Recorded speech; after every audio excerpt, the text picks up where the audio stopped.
I'm Jess Parness for GoPSUSports.com, and I'm here with fellow contributor of the All Sports blog, Tony Mancuso. Tony, tell us a little bit about yourself. Thanks for having me, Jess. I'm actually a Penn State grad myself, graduated in 2008, and for the past 2 years I've been the managing editor for the Penn State Official Sports Report, covering all 29 of Penn State's sports, following the football team closely, traveling to all their games, but not exclusive to football, coverage of all 29 sports, as I said. And just like you, I bleed blue and white, and I'm a firm believer in Penn State athletics. Thank you so much for joining us, and can you tell us a little bit about what you've done on the blog so far this year? For the past couple weeks, I've been focusing on a variety of different things. Leading up to the blue-white game, we had a lot of analysis on what some of the positional battles might be heading into the game and some spots to watch and whatnot, but also taking a look at a couple big wins for the lacrosse teams last weekend. Had a nice win for the men's and the women's team. In addition to that, we've got following the track team closely with their run towards another Big Ten title in the spring.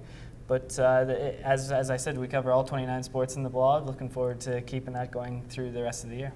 And what can the All Sports blog's viewers expect to be coming up for the next several weeks as the semester comes to a close? Well, today I'm finishing up a piece on the baseball and softball teams. They both had a very big weekend. The baseball team won its first ever series, taking 2 out of 3 against Ohio State this past weekend. In addition, the softball team knocked off Iowa in a sweep at home here, so those two teams are pushing towards the postseason.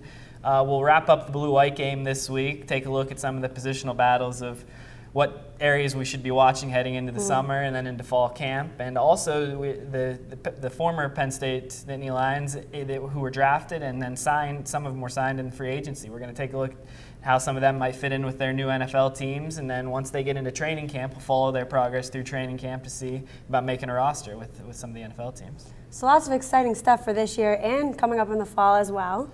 Absolutely, yeah. As days go by, we get closer to football season, and September 4th will be here before we know, and the Nittany Lions take on Youngstown State, and then Alabama's the next week after that. So there's plenty to talk about between now and the summer, but won't be exclusive to football either. We'll be tracking everything.